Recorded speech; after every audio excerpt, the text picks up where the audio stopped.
Madame, Monsieur, bonsoir. Bienvenue dans le 22h de la RTD. Voici les titres de ce journal. La grande dictée de la francophonie revient pour sa deuxième édition.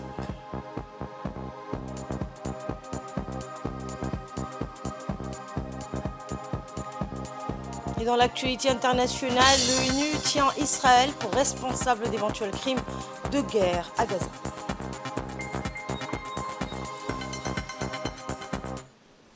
Dans le cadre des festivités de la quinzaine de la francophonie, le ministère de l'Éducation nationale, en collaboration avec l'ambassade de France à Djibouti et l'Organisation internationale de la francophonie, l'OIF, a organisé une dictée ouverte au grand public. Cet événement, qui s'est déroulé en présence de nombreux officiels, tels que le secrétaire général du ministère de l'Éducation nationale, la directrice du Centre régional francophone pour l'Afrique, la première conseillère de l'ambassade, l'inspecteur de l'enseignement général du ministère de l'Éducation nationale, le directeur général de l'enseignement, a attiré donc un public diversifié désireux de mettre à l'épreuve ses compétences en grammaire et en orthographe. Le sport a été logiquement choisi comme thème pour cette année olympique. Eh bien, M. Idriss Youssouf Helmé a administré la dictée à environ 250 participants, principalement issus du système éducatif, qui ont pris part à cette initiative. Soulignant également l'engagement remarquable du ministère de l'Éducation nationale et de l'ambassade de France à Djibouti, qui ont mobilisé donc des lycéens, des étudiants, des enseignants, des conseillers pédagogiques et même des inspecteurs de l'éducation nationale pour composer la dictée de la francophonie dans une ambiance joyeuse. Les lauréats de cette compétition, qui a offert aux participants un moment convivial de découverte, de partage et d'échange autour de la langue française, seront récompensés lors d'une soirée de réception organisée par l'ambassade de France à Djibouti le 27 avril prochain. Plus largement, la Journée internationale de la francophonie, célébrant cette année le sommet de la francophonie, mettra en avant le thème « Créer, innover, entreprendre en français ». Cette orientation souligne les innombrables opportunités et le dynamisme de l'espace francophone, encourageant ainsi la créativité, l'innovation et l'entrepreneuriat comme moteur de création d'emplois pour la jeunesse. Écoutons un extrait du discours de la représentante de l'Organisation internationale de la francophonie, suivi de celle de la représentante de l'ambassade de France à Djibouti. D'être à côté du ministère de l'Éducation nationale et de la formation professionnelle et de l'ambassade de France à Djibouti pour cette deuxième édition de la Grande Dictée. C'est l'occasion de célébrer la langue française, cette grande langue mondiale qui est le trait d'union entre 88 États et gouvernements membres sur les 5 continents qui composent l'Organisation internationale de la francophonie. Cette année est une année très importante pour la francophonie parce qu'elle est marquée de 2 grands événements. D'abord les Jeux olympiques, d'où le choix du thème de la dictée, vous allez voir tout à l'heure, autour du sport. Et le sommet de la francophonie, le 19e sommet de la francophonie qui sera accueilli par la France les 4 et 5 octobre, sous le thème « Créer, innover et entreprendre en français ». Je souhaite à toutes et à tous bonne écriture, une bonne dictée et que les meilleurs gagnent. Bref, parce qu'aujourd'hui je ne suis pas venue pour faire des discours, mais je suis venue pour écrire. Et donc, je vais aller me mettre dans la salle pour écrire avec vous. Mais j'ai bien choisi ma place au milieu des lauréats de l'année dernière. Comme ça, je pourrai laisser vagabonder mes yeux en cas de doute. Donc, merci en tout cas au MEMFOP pour l'organisation, ainsi qu'à l'Institut français et à mes collègues de l'ambassade. Et merci à vous tous. En plein Ramadan, je sais que ça doit être un effort pour vous de venir travailler avec nous ce matin. Donc, encore un grand merci. C'est la 2e édition et j'espère qu'il y en aura beaucoup d'autres à l'avenir pour qu'on puisse partager ensemble ce bon moment d'écriture de notre belle langue française. Merci. Comme de coutume, à l'approche de chaque fête, l'ensemble des hommes de la police nationale est mobilisé tous les soirs pour veiller à la sécurité et au bien-être de notre population, qu'il s'agisse de la place Mohamed Harbi qui connaît en cette période une affluence monstre des personnes venues pour faire leur achat pour l'Aïd el-Fitr, où sur les grandes artères, les policiers sont déployés tous les soirs en vue de permettre aux Djiboutiens de faire leurs achats en toute quiétude. Ce dispositif de la police nationale qui se poursuivra tout au long de cette fête est présent dans le centre-ville de la capitale et dans les lieux de vente. Par ailleurs, depuis le début de ce mois béni, les éléments de la police nationale sont présents devant toutes les grandes mosquées pour veiller à la sécurité des fidèles venus donc faire leurs prières et les aider à placer leurs véhicules. Des barrages routiers sur les principaux axes de circulation et des contrôles donc renforcés ont été également mis en place partout dans les grandes artères de circulation. Placé sous le commandement du directeur général de la police nationale, le colonel Abdulrahman Ali Kahin, cet important dispositif de sécurité sera déployé jusqu'à la fin de cette fête de la Eid el-Fitr dans la capitale et ses périphéries. Ce dispositif de sécurité est en effet destiné à assurer la sécurité des personnes et des biens, mais aussi en vue de permettre à la population djiboutienne de passer leur fête en toute sérénité. Assurer le bien-être de tous est le mot d'ordre dicté par la Direction générale de la police nationale.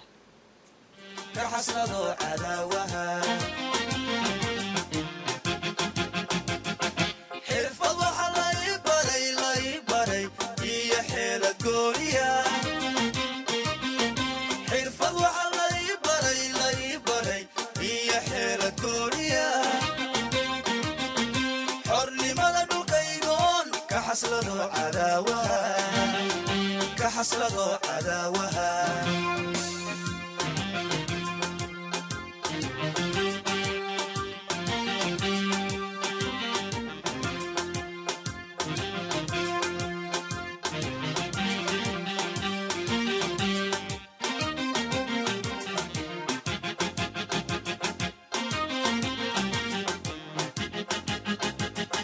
مضعض عريسك النينو بوليس عندك النينو يمل مراك النينو يا غتا يا دوريتم يا غتا يا دوريتم يا غتا يا دوريتم يا غتا يا دوريتم سر مال تحري سواسي ومالك اقليو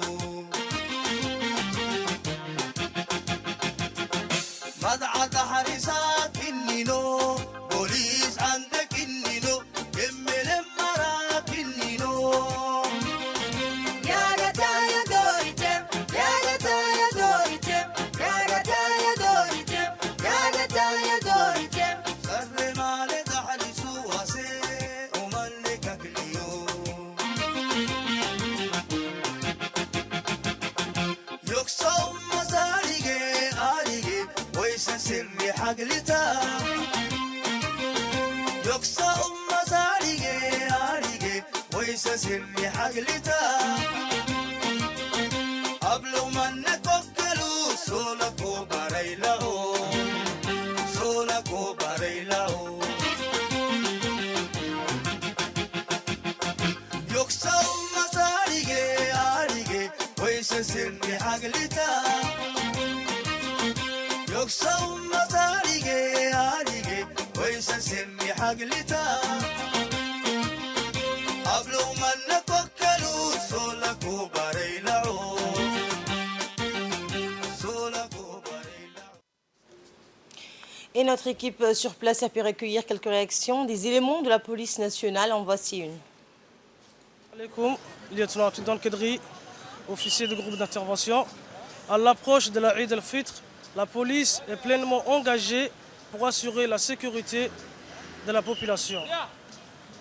Comme chaque année, nous déployons un important dispositif dans les points focaux du centre-ville.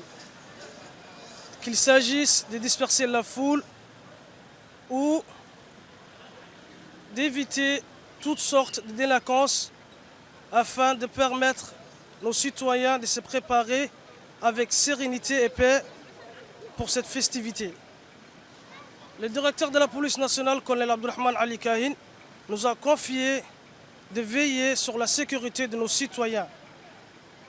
Nous appelons la population de faire preuve de prudence. Salam alaikum. L'Association nationale des collectivités locales de Djibouti, connue sous le nom d'ANCLD, trouve ses racines dans le tournant historique de l'année 2016, marqué par la clôture du second mandat des conseils régionaux et municipaux. C'est à ce moment charnière que la NCLD voit le jour, portée par la volonté de renforcer la collaboration et le développement local au sein de la République de Djibouti. En ce sens, voici un magazine de la rédaction.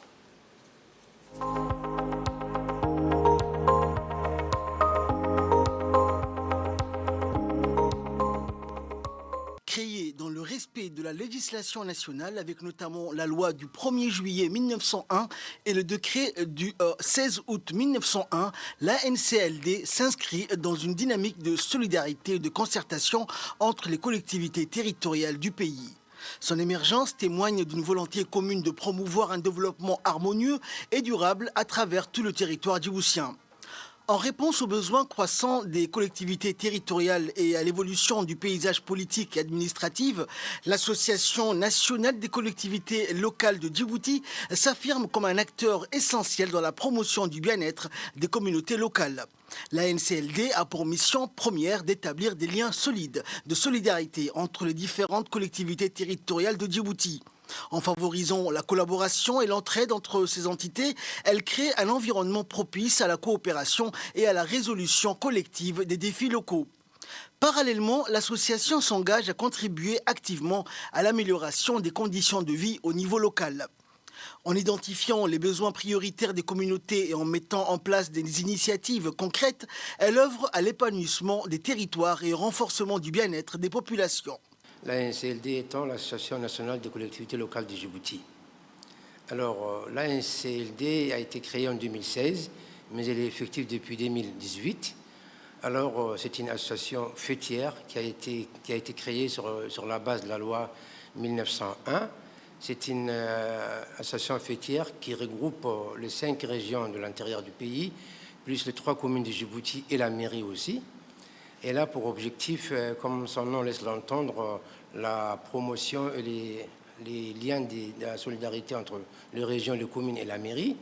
Et la NCLD aussi, elle a pour objectif de renforcer donc, les capacités des collectivités, qu'elles soient donc, régionales ou communales.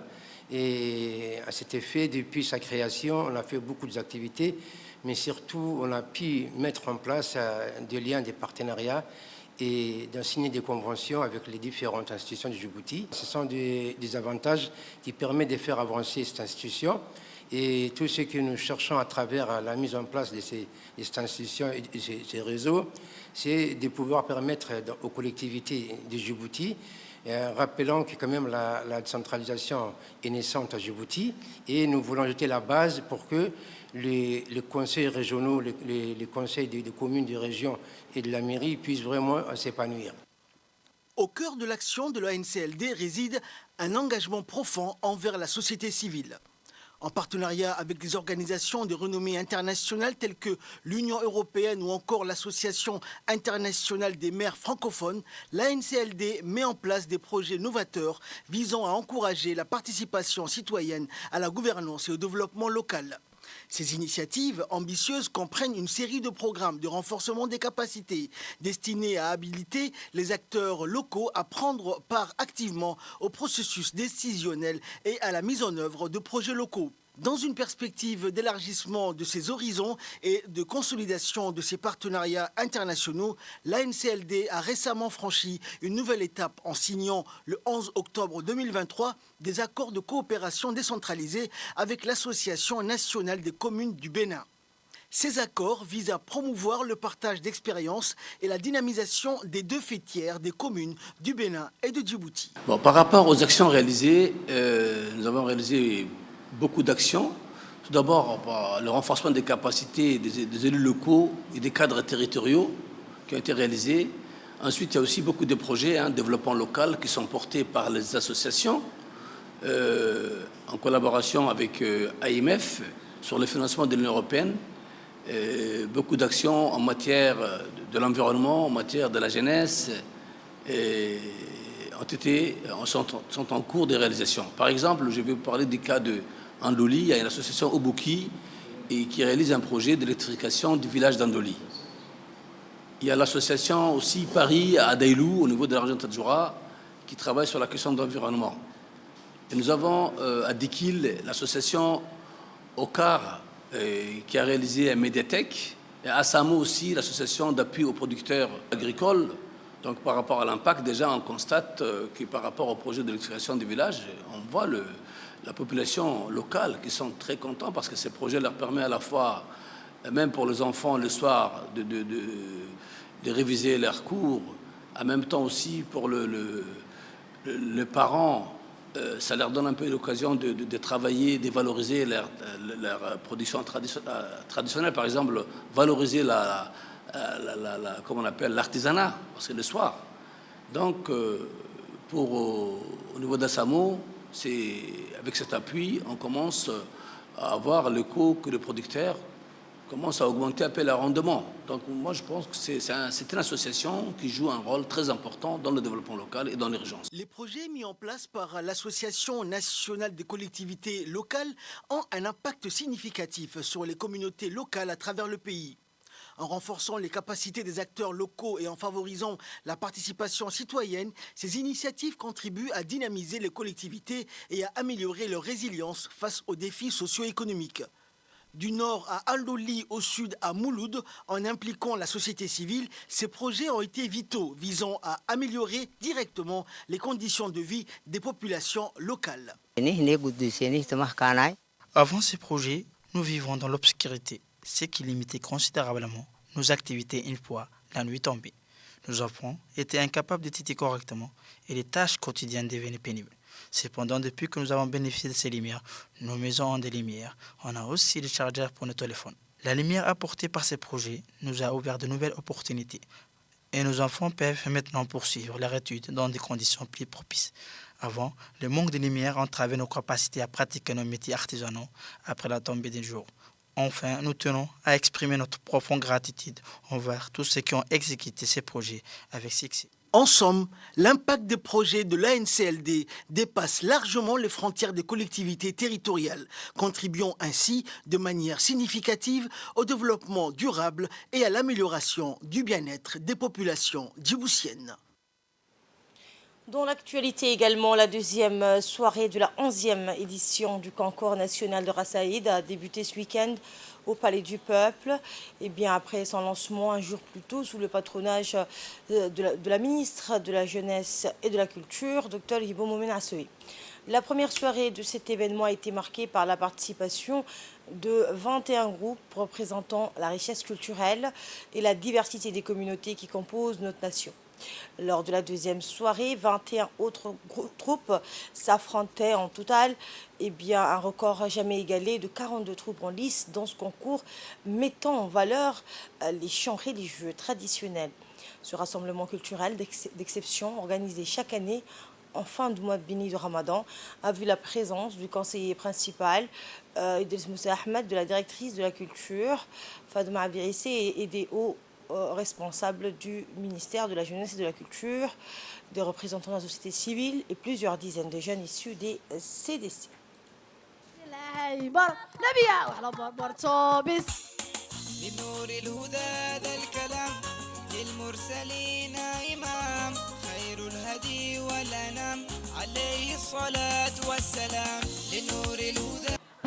اللهم صل وصل وبارك عليه سيدنا محمد عليه السلام اللهم صل وصلناكو صاروا كعني أنا كما مارمك واوي نبيك ماليني يوهابي مرسل كيماكو مدحيقا جيبا منكيلا تاكي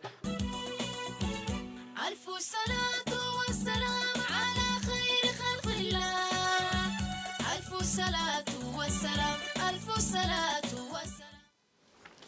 Sous l'égide du secrétariat d'État chargé des sports, la Fédération djiboutienne de tennis de table, en collaboration avec l'association Handisport et l'Agence nationale pour les personnes handicapées, la tenue du premier tournoi de Ramadan pour les personnes handicapées est une étape importante et significative pour l'inclusion et la promotion du sport adapté La participation de 42 personnes vivant avec handicap, dont 7 filles, démontre la diversité et l'engagement de la communauté pour soutenir et encourager les personnes en situation de handicap et à s'impliquer dans des activités sportives. Il est donc merveilleux de voir comment les participants ont apprécié cette opportunité de jouer malgré leurs défis personnels. L'engagement de la fédération djiboutienne de tennis de table en mobilisant ses arbitres et ses cadres pour garantir le bon déroulement du tournoi témoigne de son dévouement vers la cause de l'inclusion et de l'accès au sport pour tous.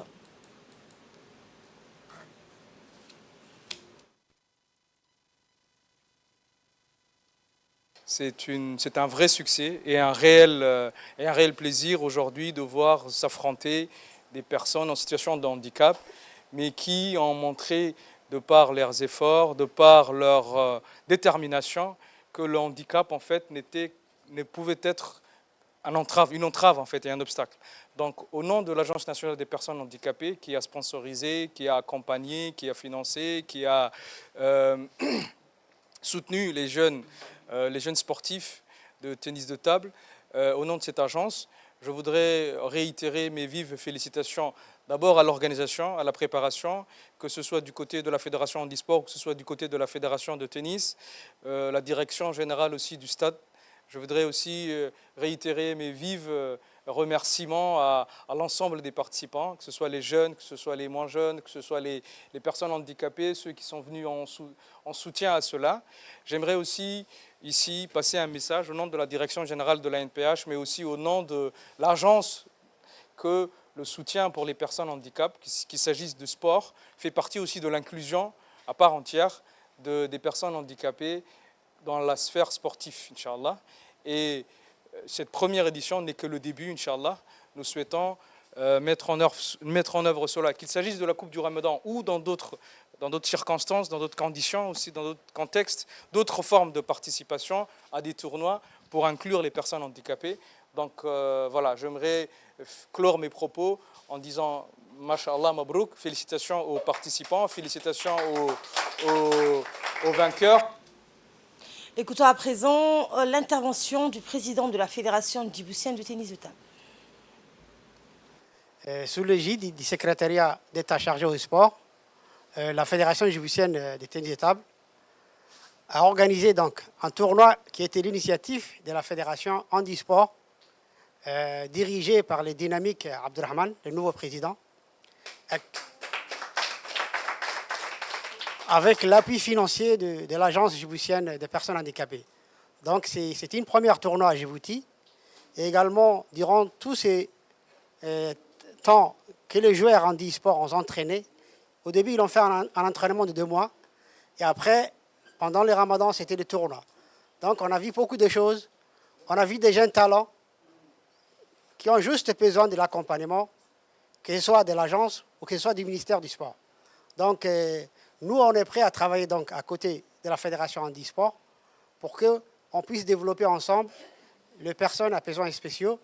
Donc, au niveau international, il y a des tournois qui se réalisent chaque année, que ce soit il y a les JO, on les appelle le para-table tennis. Donc, il y a des compétitions au niveau international. Et donc, c'est une première à Djibouti. Si on a lancé au niveau national, Inch'Allah, ils vont donc aller jusqu'au continent et au niveau international. On le souhaite, Inch'Allah. Sur ce, donc, je félicite les gagnants qu'on a vus ce soir ici, avec un jeu vraiment étonnant pour un premier tournoi. Et on félicite les lauréats de ce premier tournoi, M. Hussein. Dans le reste de l'actualité, l'association de santé de la ville de Tadjoura a organisé ce week-end des séances de sensibilisation sur 2 volets. Eh bien, comment conseiller les femmes enceintes en anémie et conservation de réservoirs d'eau traditionnelle appelée SAR en langue maternelle. L'anémie en femme enceinte est un risque d'avortement. L'utilisation de SAR garantit la santé à la population. Ces séances de sensibilisation donc, ont eu lieu dans la localité donc, de Dougoum, à 13 km donc, de la localité de Dougoum.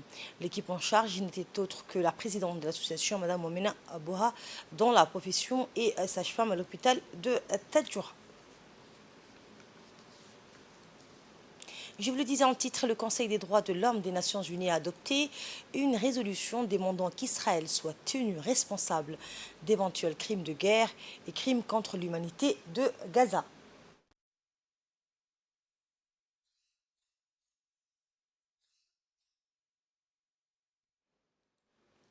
La résolution a été adoptée avec 28 voix pour et 13 abstentions. 6 pays dont les États-Unis et l'Allemagne ont voté contre. Israël a qualifié cette résolution de texte faussé.